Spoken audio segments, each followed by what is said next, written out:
Cadangan devisa Indonesia naik pada akhir Desember 2023, bahkan menjadi yang tertinggi sejak September 2021. Bank Indonesia mencatat cadangan devisa per akhir Desember 2023 sebesar 146,4 miliar dolar Amerika Serikat, naik sekitar 6,01% dari bulan sebelumnya, 138,1 miliar dolar Amerika Serikat. Perolehan cadangan devisa per akhir Desember 2023 itu menjadi yang tertinggi sejak September 2021. Pada saat itu, cadangan devisa sebesar 146,9 miliar dolar Amerika Serikat. Kepala Departemen Komunikasi BI, Erwin Haryono mengatakan, kenaikan cadangan devisa disebabkan boncernya setoran pajak hingga penarikan utang luar negeri pemerintah. Posisi cadangan devisa pada akhir Desember ini setara dengan pembiayaan 6,7 bulan impor atau 6,5 bulan impor dan pembayaran utang luar negeri pemerintah.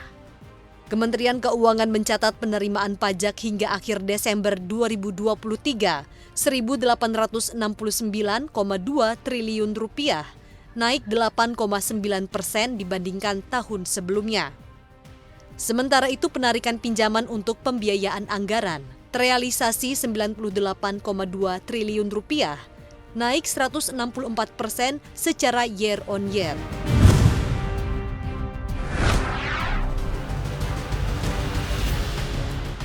Presiden Joko Widodo memastikan 42 proyek strategis nasional atau PSN senilai 1.427,36 triliun rupiah yang rampung di luar masa kepemimpinannya akan tetap diteruskan oleh pemerintah baru nantinya.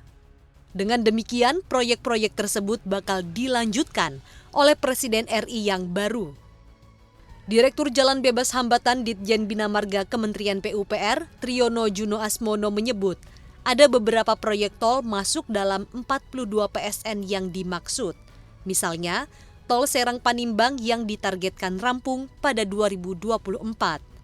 Namun demikian dia menegaskan bahwa PSN tersebut bukan berarti tidak selesai atau mangkrak, melainkan ditargetkan konstruksinya selesai selepas 2024.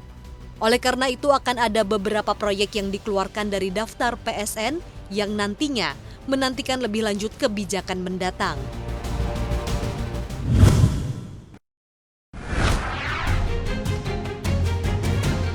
Kementerian BUMN yang dinahkodai Erick Thohir membuka peluang untuk menutup kembali perusahaan-perusahaan plat merah yang sakit pada 2024. Hasilnya saat ini jumlah BUMN hanya tersisa 45 perusahaan, menurun dibandingkan periode Oktober 2023 yang masih berjumlah 65 perusahaan.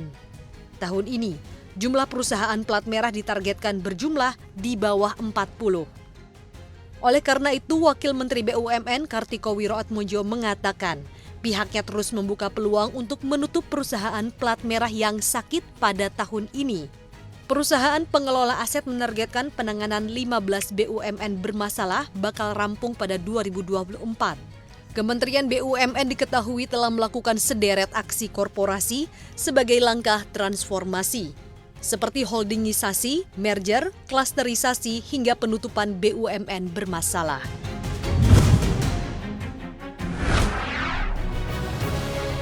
Harga minyak dunia masih melanjutkan tren penurunan pada perdagangan awal pekan, Senin 8 Januari 2023.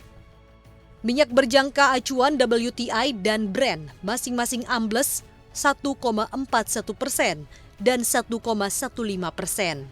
Kondisi ini imbas Arab Saudi yang mengumumkan siap memangkas harga minyak mentah utama bagi pembeli di semua wilayah pada Februari, di tengah melemahnya prospek permintaan.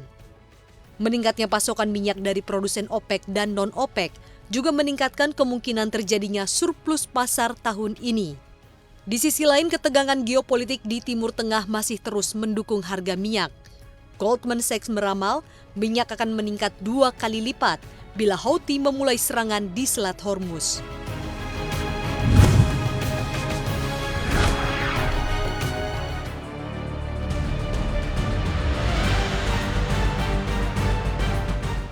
Regulator penerbangan Amerika Serikat FAA menghentikan sementara operasional sejumlah pesawat Boeing 737 MAX 9 untuk pemeriksaan keselamatan.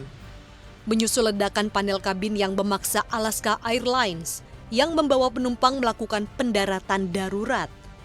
Hal ini merupakan pukulan lain bagi Boeing ketika mereka mencoba untuk pulih dari krisis keselamatan dan pandemi yang disebabkan oleh utang yang besar.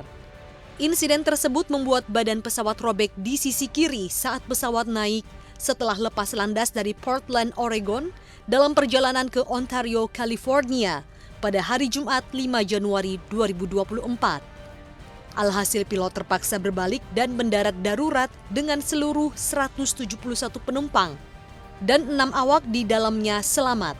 Pesawat tersebut diketahui baru beroperasi selama 8 minggu.